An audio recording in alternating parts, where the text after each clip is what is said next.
स्वामी जी, मेरे डायनामिक को लेके 3 प्रश्न हैं। तो स्वामी जी, मेरा प्रश्न ये था कि मुझे डायनामिक करते हुए लगभग हफ्ता 10 दिन हो गए हैं। हम्म। जिस दिन पहले दिन मैंने डायनामिक किया था, उस दिन एकदम ही अलग एक्सपीरियंस हुआ। मतलब इसके लिए शायद कुछ शब्द नहीं कहेंगे, मजा आ गया। तो उस दिन पहले दिन तो मुझे बिल्कुल वैसा फील हुआ। बट अब जैसे मैं कर रहा हूँ, तो अभी जब नहीं किया करता था तब से तो अच्छा है। बट जो पहले दिन फील आया था, वो फील अब नहीं है। नहीं आई। ये तो प्रश्न नंबर 1 है। हम्म। प्रश्न नंबर मेरा 2 ये है कि जब डायनामिक की फर्स्ट स्टेज होती है हम्म। और हम लोग सांस बाहर निकालते हैं, उस टाइम पे जैसे उसमें पेट का मूवमेंट भी थोड़ा इन्वॉल्व रहता है। पेट से हम सांस बाहर निकालते हैं, तो मतलब जैसे अगर मैं 6-7 बार उसको रैप करता हूँ ना, तो पेट में दर्द सा उठता है करते हुए, सांस बाहर निकालते हुए। काफी जैसे सांस बाहर निकाली, 6-7 बार निकाल लिया ना, जो दर्द सा उठता है, फिर हल्का सा रुकना पड़ता है, फिर 6-7 बार निकाली तो एक ब्रेक सा बीच में लग जाता है। ये था सेकंड प्रश्न। थर्ड प्रश्न ये है कि जैसे ये कहा जाता है डायनामिक हमें मॉर्निंग टाइम में करना चाहिए, तो कोई ऐसा डायनामिक मॉर्निंग टाइम में करना चाहिए, तो मतलब इसकी कोई लिमिट भी है कि हाँ इतने टाइम तक कर सकते हैं, या फिर ज्यादा टाइम होगा तो अब नहीं करना चाहिए? ऐसा कुछ लिमिटेशन है इसके ऊपर? ठीक। प्लीज बताइए इसके बारे में। उल्टे से शुरू करते हैं। आपका तीसरा प्रश्न पहले लेते हैं कि मॉर्निंग टाइम क्यों दिया गया है। मॉर्निंग का समय सूर्योदय का समय, क्योंकि डायनामिक का सीधा संबंध ऑक्सीजन से है। जो पहला चरण है ना,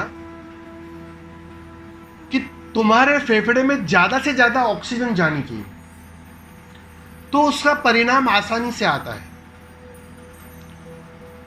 और सुबह में जब प्रकृति खिलती है, जब अस्तित्व जगता है, उस समय सबसे अधिक ऑक्सीजन की मात्रा होती है। सारे पेड़ पौधे ऑक्सीजन देना शुरू करते हैं। रात में वो नहीं कर सकते हो, क्योंकि रात में कार्बन डाइऑक्साइड की मात्रा ज़्यादा होती है, तो वो गलत हो जाएगा, क्योंकि इसका सीधा संबंध ऑक्सीजन से। ऑक्सीजन प्राणवायु चाहिए। वो प्राणवायु जितनी मात्रा में ज़्यादा जाएगा फेफड़े में, तो दूसरा परिणाम में कचरा अपने आप निकलेगा, जलेगा, वो बर्न होगा। प्राणवायु इसलिए हम उसको बोलते हैं। तो इसलिए उसका संबंध प्राणवायु से, इसलिए सुबह का सूर्योदय का समय दिया गया। ठीक है, उसमें थोड़ा आप, अगर आपके पास समय की सुविधा ना हो, तो ना करने से बेहतर है थोड़ा 15-20 मिनट 1 घंटा आगे पीछे कर लेना, इट्स ओके। लेकिन जरूर से करना उसे, बस कहने का ये मतलब। ठीक है, ये समझ में आई बात। प्राणवायु मूल्यवान है डायनामिक के लिए, ऑक्सीजन, इसलिए सुबह का समय। अब वो जो दूसरा प्रश्न था आपका कि भाई मैं जब पहले चरण में श्वास का पेट से कोई संबंध नहीं है, इसका संबंध फेफड़े से है। फेफड़े के अंदर छिद्र होते हैं, वो छिद्र ऑक्सीजन से जितना ज्यादा भरेंगे ना, तो वो परिणाम होता है। तो उसके लिए तुम्हें ज्यादा से ज्यादा फेफड़े के छिद्र खाली करने पड़ते हैं। इसीलिए पूरे हाथ का प्रयोग करते हुए, ये सब बाहों का प्रयोग करते हुए, तुम पूरी टोटालिटी से, जैसे वो लोहार की भोकनी होती है ना, वो पूरी टोटालिटी से उसको तुम कार्बन डाइऑक्साइड को ज्यादा से ज्यादा फेंकते हो नाक के माध्यम से, तो वो परिणाम लाता है कि ज्यादा छिद्र खाली होते हैं, और जितनी ज्यादा छिद्र खाली होंगे तो अपने आप उतना ऑक्सीजन चला है, क्योंकि बाहर ऑक्सीजन मौजूद है। तो मतलब आपका दूसरा और तीसरा वो दोनों ही ऑक्सीजन से रिलेटेड है। समझ रहे हो प्रश्न? तो इसलिए सवाल ये है कि आप कितनी ज्यादा मात्रा में ऑक्सीजन ले सकते हो।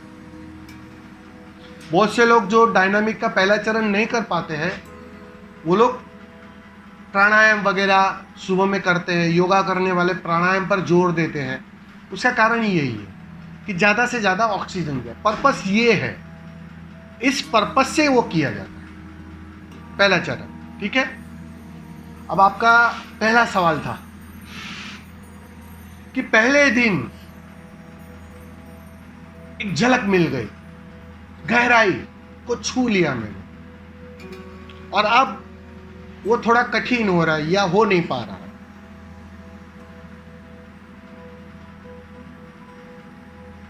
यही यहां मन मांग शुरू कर लेता है। मन के अंदर एक नई मांग आ गई, मन खेल कर रहा है। देखा पहले दिन कितना गहरा, और पहले दिन कोई मांग नहीं थी, पता नहीं था कि मैं कर तो रहा हूं, क्या परिणाम होने वाला है। अब समझ रहे हो, इनोसेंटता थी, एक एक्सेप्टेंस था, जो भी होगा उसके लिए मैं राजी हूं, यह स्वीकार भाव था, एक सरलता थी। माइंड बीच में नहीं आया था, माइंड कोई मांग नहीं कर रहा था, और तुम उतरे, सीधा छलांग लगाई नदी के अंदर। समझ रहे हो, तो परिणाम में ज्यादा से ज्यादा परिणाम आया, क्योंकि तुम बीच में कम थे, तुम्हारा माइंड बीच में नहीं था, तुम्हारा अहंकार बीच में नहीं था, तुम अचाह से भरे थे।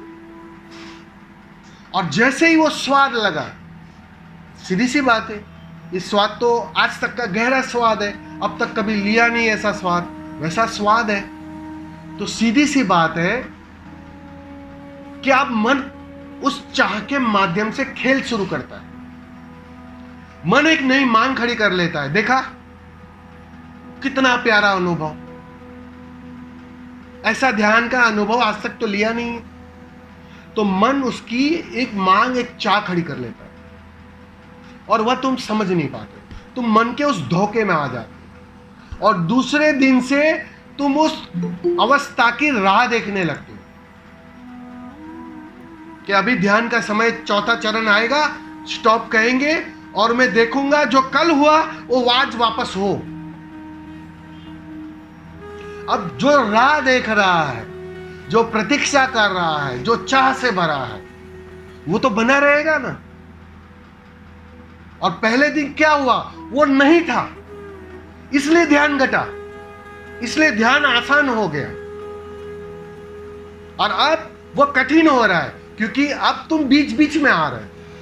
अब तुम्हारा मन नई चालाकियों के साथ बना बना रह रहा। पहले दिन मन खो गया था, भले कुछ घड़ी के लिए, कुछ पल के लिए, लेकिन खो गया था, उसका स्वाद था, और तुम स्वभाव के अर्थ में मौजूद थे, तभी तो तुम बोल पा रहे हो ना। बहुत अच्छा अनुभव था स्वामी जी। अब मैं पूछूं आपको, जैसे पहले प्रश्न में मैंने बताया लियो के, कि तुम्हें क्या अनुभव हुआ था, तुम बोलोगे मुझे पता नहीं, लेकिन अल्टीमेट था, उसके कोई वर्ड्स नहीं है मेरे पास, लेकिन वो जो अल्टीमेट था वो कौन बोल रहा है, वो किसको पता चला, वो तुम्हारे स्वभाव को पता चला। वो तुम्हारा जो असली मैं, जिसकी मैं बात कर रहा था पिछले प्रश्न में, वह स्वभाव खिल कर बाहर आया था, भले ही कुछ घड़ी के लिए, उसका स्वाद, और वह स्वाद मन पकड़ लेता है, और मन उसकी मांग खड़ी कर लेता है। बस उस मांग के कारण फिर आगे अनुभव मिलने कठिन हो जाते हैं, ये चूक हो जाती है, ये गलती हो जाती है। समझ में आ रहा है स्वामी जी? जी स्वामी जी, तो हमें इसके लिए क्या सॉल्यूशन करना चाहिए? कुछ नहीं, बिना मांग के जितना ध्यान करोगे, मैंने पहले जब मैंने शुरू किया, मैंने क्या कहा, तुम्हारा इंटेंशन सबसे मूल्यवान है, तुम्हारा करना उतना मूल्यवान नहीं है कि तुम 1 साल ध्यान करते हो या 10 साल ध्यान करते हो या 40 साल ध्यान करते हो, लेकिन किस इंटेंशन से करते हो, किस अभिप्राय से करते हो, किस मांग से करते हो, अपने को खोने के अर्थ में या मन को और भरने के अर्थ में। ये जो मांग आती है ना, इसका मतलब ये है तुम अपने को भर रहे हो। ये अनुभव अच्छा लगा तो इस अनुभव को और ज्यादा में जियो, और उसको इकट्ठा करो। ये और ज्यादा की जो दौड़ है ना, वो सिर्फ धन पर लागू नहीं होती है, वो ध्यान पर भी लागू हो जाती है। मन इसके साथ एसोसिएट हो जाता है। तुम बाहरी और ज्यादा की दौड़ में नहीं होते हो, तुम ध्यान में, अनुभव में भी और ज्यादा की दौड़ में लग जाते हो। वह साधक देख नहीं पाता है। स्वामी जी, मजा आता है, ये जो मजा आ रहा है ना, वो मन खेल कर रहा है। असली बात है तुम्हें हरपीत के अर्थ में खोना पड़ेगा, और वो हरपीत के अर्थ में खोने की जो इंटेंशन है ना, वो गहरे अचेतन में बनी रहनी चाहिए। ज्यादा अनुभव करने हैं, अच्छे अनुभव करने हैं, कुछ उपलब्ध करना है, इससे शांति मिलेगी, इससे आनंद मिलेगा, इससे बुद्धत्व मिलेगा। ये सब जो मांगे हैं ना, ये सब जो कचरा है ना, वह परेशानी लाता है। वह तुम्हारे मन को जाने अनजाने बनाए रखता है। वह अर्पित को मिटने नहीं देता ना, वो अर्पित बना रहता है। वो अर्पित ही देखते रहता है कि अनुभव हो रहा है कि नहीं हो रहा है। समझा? एक बात मैं बोलूं स्वामी जी? हाँ बोलिए ना। हाँ, मैं मेरा खुद का जो एक्सपीरियंस है वो ये है कि जैसे इन्होंने कहा ना कि क्या करना चाहिए, तो एक सीधा सरल मैंने जो किया था मैं बता देती हूँ। हाँ जरूर जरूर कि शेयर ऐसे करिए। ध्यान करो जैसे कि हर रोज पहली बार ही ध्यान कर रही हूँ। वाह वाह, जैसे बहुत आज पहली सुंदर, बारी में ध्यान बहुत कर सुंदर सुंदर सुंदर। मैं हमेशा शिविर में जब इंस्ट्रक्शन देनी होती है ना कोई भी प्रयोग के पहले, तो मैं ये इंस्ट्रक्शन हाँ। खास देता हूँ। आपने देखा होगा माँ कि मैं हाँ, इंस्ट्रक्शन देता हाँ, हूँ हाँ। कि आज डायनामिक कर रहे हो, कुंडलिनी कर रहे हो, या कोई भी प्रयोग कर रहे हो, भूल जाओ तुमने 10 साल से किया है या 5 साल से किया है, 2 महीने से किया है। आज तुम पहली बार कर रहे हो। हाँ, बस रोज ऐसे ही सोच, बस इस भाव से करो कि आज पहली बार ही कर रहा हूं, अब मुझे पता नहीं है क्या होने वाला है, छलांग लगा रहा हूं। बस ये भाव दशा बहुत सुंदर बताया माँ ने। ये मैं शिविर में जरूर से कहता हूं, हर प्रयोग के पहले कहता हूं। भूल जाओ आपने 10 साल से डायनामिक किया या 10 साल से कुंडलिनी किया, आज पहली बार कर रहे हो। और आप देखना, ये भाव से अगर प्रयोग करोगे ना, तो परिणाम कुछ और होता है, वो रंग लाता है। बहुत सुंदर माँ, बहुत सुंदर।